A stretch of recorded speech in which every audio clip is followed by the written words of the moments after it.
प्रहर के प्रायोजक हैं श्री बालाजी फैशन, हर घर की पसंद। एडीसीपी के उच्च अधिकारियों के निर्देश पर जुआ अड्डा का संचालन करने के आरोप में 2 पुलिस अधिकारियों को हिरासत में लिया गया। रघुनाथ बाटी में ध्वस्त से क्लब समेत कई घर ढहे। पार्षद सरवनी मंडल ने गांव के प्रभावित क्षेत्र का दौरा किया। हिंदी प्रकोष्ठ के प्रदेश कमेटी के विस्तार और नए जिला अध्यक्षों की घोषणा। हिंदी प्रकोष्ठ के प्रदेश अध्यक्ष विवेक कुमार गुप्ता ने की। जितेंद्र तिवारी की वापसी पर कहा, यह जितेंद्र तिवारी के ऊपर निर्भर है। 24 जी 26 जी बनने गए, 2 जी बनकर आ गए।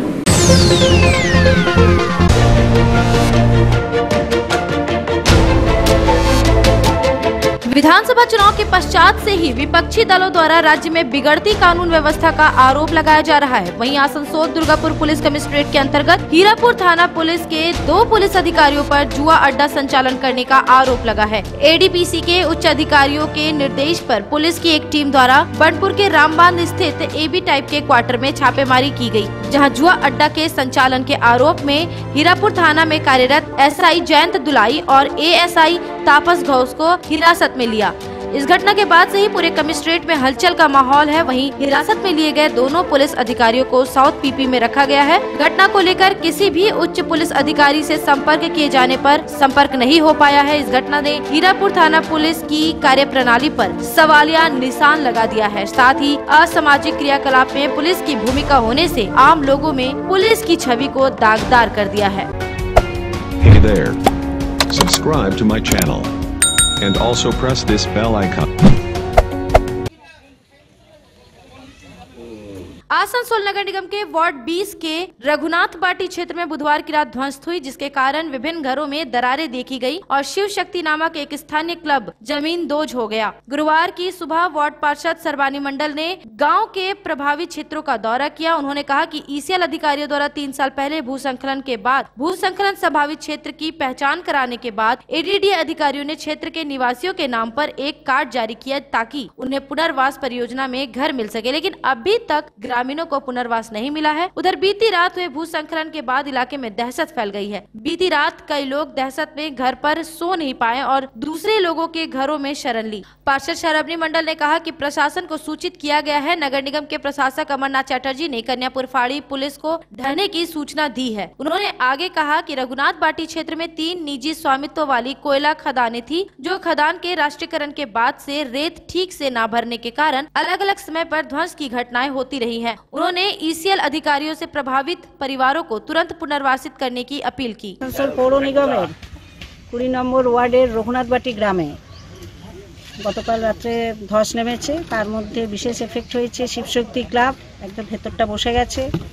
সঙ্গে 2-1টা যে হাওয়া চানক ফাঁকা ছিল সেগুলোও বসেছে। 2-1টা বাড়িও ফাটল ধরেছে।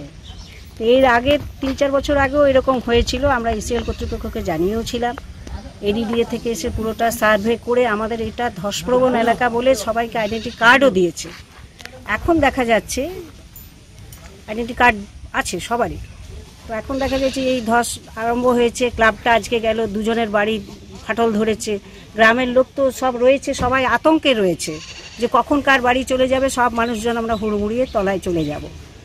তো আমরা আপনাদের মাধ্যমে প্রশাসনিক যাদের জানানোর মানে আমাদের বিধায়ক মন্ত্রী মলয় ঘটককে আমি টেলিফোনিক মেসেজ দিয়েছি, আমাদের অ্যাডমিনিস্ট্রেটর অমর চ্যাটার্জিকেও টেলিফোনিক মেসেজ দিয়েছি, তাছাড়া পুলিশ প্রশাসনকেও জানিয়েছি এবং আপনাদের মাধ্যমে ECL কর্তৃপক্ষদের আমরা দৃষ্টি আকর্ষণ করছি যে মানুষজন আতঙ্কে রয়েছে, তাদের জন্য রিহ্যাবিলিটেশনের যে ব্যবস্থা যদি থাকে এখন আর বলবো না, যেহেতু ধস আরম্ভ হয়ে গেছে, রিহ্যাবিলিটেশনের ব্যবস্থা যেন সত্তর করা হয়। দিদি, এই ধরনের ঘটনাটা কেন ঘটে যাচ্ছে বারবার, কারণটা কি? তলায় রয়েছে, সবচেয়ে বড় হচ্ছে তাহলে একটু পিছিয়ে যেতে হয়। ECL ন্যাশনাল শহর আগে নাগ কোম্পানি ছিল, যারা নাকি কয়লা উত্তোলন করেছে কিন্তু ভেতরটা ভরাট কিছু করেনি। 73 সালে ন্যাশনাল শহর পর থেকে কিছু কিছু জায়গায় ভরাট হয়েছে। এখানে এই রঘুনাথ বাটির পাশে পরপর 3টে কলিয়ারির মুখ ছিল, তো অটোমেটিক সেই ভরাটি হয়নি বলে আজকে আমরা সেই दुर्घटनाগুলোর সম্মুখীন হচ্ছি। नए एक्सक्लूसिव ड्रेसों के साथ फुल्ली सैनिटाइज और सोशल डिस्टेंसिंग का पालन करते हुए श्री बालाजी फैशन आपका स्वागत करता है। वाजिब दरों पर फैंसी साड़ी सहित अन्य ड्रेसों की खरीदारी करें। आज ही आए बालाजी फैशन, हर घर की पसंद। GT road opposite Subhash institute, Asansol. नमस्कार, हम लोग कोविड-19 के लेके फुल सैनिटाइज करके स्टोर फिर से ओपन किए हैं। आप लोग हमारे यहाँ आइए, साड़ी, सूट्स, लहंगा के लुत्फ उठाइए और हमारे ये सारे वेडिंग कलेक्शन भी अवेलेबल है। आसनसोल शिल्पांचल के चांदा मोड़ स्थित प्रतिष्ठित अंग्रेजी माध्यम के आसनसोल नॉर्थ पॉइंट स्कूल में 2021 के लिए प्रवेश जारी है। नर्सरी से क्लास 9वीं और 11वीं के लिए प्रवेश खुला है। ऑनलाइन नामांकन की भी सुविधा। स्कूल में सारी आधुनिक सुविधाएं उपलब्ध हैं। Air condition computer lab, air condition auditorium, swimming pool, पूरे स्कूल कैंपस में CCTV निगरानी, स्कूल ट्रांसपोर्ट की भी सुविधा। संपर्क करें आसनसोल नॉर्थ पॉइंट स्कूल में।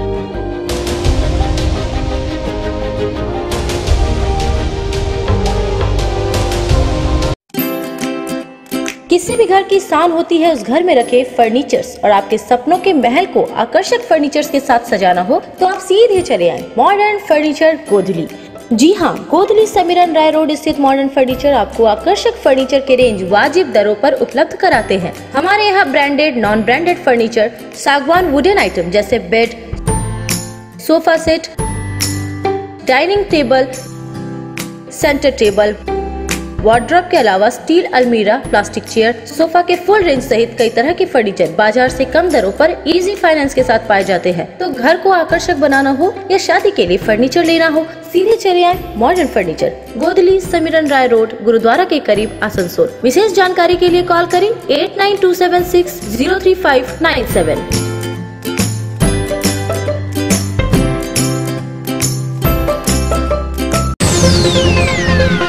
पश्चिम बंगाल तृणमूल हिंदी प्रकोष्ठ के प्रदेश कमेटी के विस्तार और नए जिला अध्यक्षों की घोषणा गुरुवार को तृणमूल हिंदी प्रकोष्ठ के प्रदेश अध्यक्ष विवेक कुमार गुप्ता ने आसनसोल स्थित हिंदी भवन में आयोजित एक कार्यक्रम के दौरान की। इस दौरान मनोज यादव, जगदीप शर्मा, SB यादव समेत तृणमूल हिंदी प्रकोष्ठ के कई सदस्य उपस्थित थे। कमेटी की घोषणा करने के बाद प्रहर के प्रतिनिधि के द्वारा विवेक गुप्ता से पूछा गया कि क्या जितेंद्र तिवारी की वापसी तृणमूल कांग्रेस में हो सकती है। इस प्रश्न के जवाब में विवेक गुप्ता ने कहा कि यह जितेंद्र तिवारी के ऊपर निर्भर है, उनसे पूछिए। हम लोगों ने तो अपने पास रखा था, उन्हें कई पदों पर विराजमान किया था, लेकिन उनकी मन और पेट नहीं भरा और पाने की चाह में वह राह भटक गए। हम तो यही कहेंगे, चौबे गए छब्बे बनने, दुबे बनकर लौटे। तृणमूल कांग्रेस ने इस वर्ष का चुनाव बेहद कठिन परिस्थिति में लड़ा गया। हमारे कई साथी हमें छोड़कर चले गए, उनके बिना भी हम लोगों ने जीत हासिल की और राज्य की जनता ने एक बार फिर ममता बनर्जी के ऊपर विश्वास करते हुए उनकी सरकार बनवाई। इस चुनाव में यह भ्रम भी दूर हो गया कि हिंदी भाषी भारतीय जनता पार्टी के साथ है, इसलिए अब उन लोगों की तृणमूल कांग्रेस की जरूरत नहीं है, उनको जरूरत तृणमूल कांग्रेस की है। देखिए, इसका सवाल तो जवाब तो वही दे सकते हैं। हम तो यही, हमने तो उनको अपने पास बैठाया था, हमने उनको आसनसोल में ये ऊंचाई इस पार्टी ने सब कुछ दिया उनको, मगर शायद उनका मन और पेट नहीं भरा, वो कुछ और की तलाश में चले गए। और वो तो मैं तो हंसी मजाक में कहावत ही कह सकता हूँ, चौबे जी छब्बे जी बनने गए, दुबे जी बनकर आ गए। तो जितेंद्र तिवारी से आप ये सवाल पूछे तो ज़्यादा बेहतर रहेगा। हम लोग, ये मेरी निजी राय है, कि ये चुनाव बहुत कड़वे माहौल में लड़ा गया। हम लोगों के ऊपर, सबके ऊपर में एक मानसिक दबाव बनाया गया, खासकर हमारे विरोधी दलों द्वारा। और कई हमारे साथी छोड़ के चले, इसीलिए उनको इस लिस्ट से भी हटाया गया। हमको कोई हड़बड़ी नहीं है, इनके बिना हमने हमारे जीवन का, शायद मैं यहाँ जितने लोग बैठे हैं मैं उनके लिए कह रहा हूँ, हमारे जीवन का जो सबसे कठिन चुनाव था, इनके बिना, इनके खिलाफ हम लोग लड़े। हमें भी इनकी जरूरत नहीं, अब इनको हमारी जरूरत है। हमको इनकी जरूरत होगी तब बात करेंगे। विवेक गुप्ता को मंत्री नहीं बनाए जाने पर उन्होंने कहा कि दीदी ने उन्हें जो दायित्व दी है वही बहुत बड़ी सेवा है। चुनाव के पहले ये भी सोचा जा रहा था कि अगर आप जीतेंगे तो आपको मंत्री बनाया जा सकता है, लेकिन ऐसा नहीं। अब निराश से कुछ, देखिए, मैं दीदी की सेवा में काम कर रहा हूँ, मेरे लिए उससे बड़ा पद कुछ नहीं हो सकता। मैं दीदी ने हिंदी एकेडमी और हिंदी सेल दोनों की जिम्मेदारी एक ही इंसान को दे रखी है। मुझे लगता है मैं इतना ही काम अगर अच्छे से निभा दूँ तो बहुत बड़ी सेवा हो जाएगी।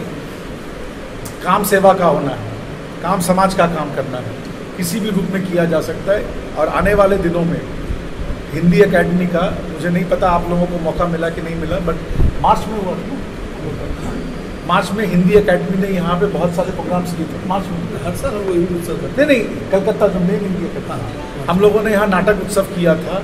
तो हिंदी एकेडमी यहाँ बार बार यहाँ कुछ ना कुछ प्रोग्राम्स करती रहेगी। यहाँ अपनी हिंदी एकेडमी भी है, हम भी करते रहेंगे। हिंदी सेल जो है, आज पुरुलिया कई सारे ब्लॉक हैं, हम लोग उन ब्लॉक्स में जा के काम करते रहेंगे।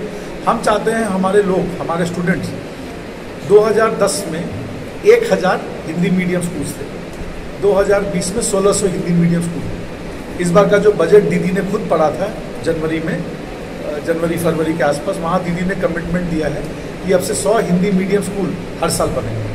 तो हम चाहते हैं कि वो स्कूल्स बने। कई कॉलेजेस हैं जहाँ हिंदी पूरी रूप से नहीं पढ़ाई जा रही है, वो पढ़ाई जाए। हमारी हिंदी यूनिवर्सिटी सुचारू रूप से चले।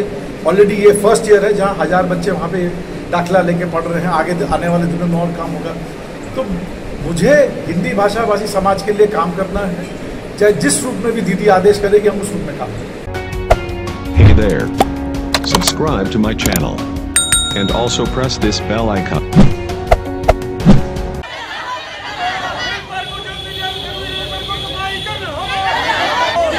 आसनसोल उत्तर मंडल कांग्रेस कमेटी के द्वारा गुरुवार को नगर निगम के गेट पर 4 सूत्री मांगों के समर्थन में धरना प्रदर्शन किया गया। इसके बाद अपनी मांगों का एक ज्ञापन नगर निगम प्रशासन अमरनाथ चटर्जी को सौंपा गया। इस प्रदर्शन का नेतृत्व आसनसोल उत्तर मंडल कांग्रेस कमेटी के अध्यक्ष MS मुस्तफा ने किया। इस मौके पर काफी संख्या में महिलाएं भी उपस्थित थे। इस दौरान MS मुस्तफा ने कहा कि आज हम लोग 4 सूत्री मांगों का ज्ञापन नगर निगम के प्रशासक अमरनाथ चटर्जी को सौंपने आए हैं। कहने को तो रेल पार के निवासी आसनसोल नगर निगम क्षेत्र में रहते हैं, लेकिन इधर जब हम आते हैं तो हमें प्रतीत होता है कि हम नगर निगम के क्षेत्र के बासिंदा हैं। लेकिन जैसे ही हम लोग रेल पार में अपने घरों में जाते हैं तो वहाँ की व्यवस्था देखकर ऐसा प्रतीत होता है कि हम लोग पंचायत इलाके का नागरिक है। यहाँ पर आना पड़ा, जिसको हम लोग आसनसोल म्युनिसिपल कारपोरेशन बोलते हैं, और जहाँ पर हम लोग रहते हैं ऐसा लगता है कि वो आसनसोल म्युनिसिपल कारपोरेशन ये वाला है, जहाँ हम लोग रहते हैं वो पंचायत इलाका।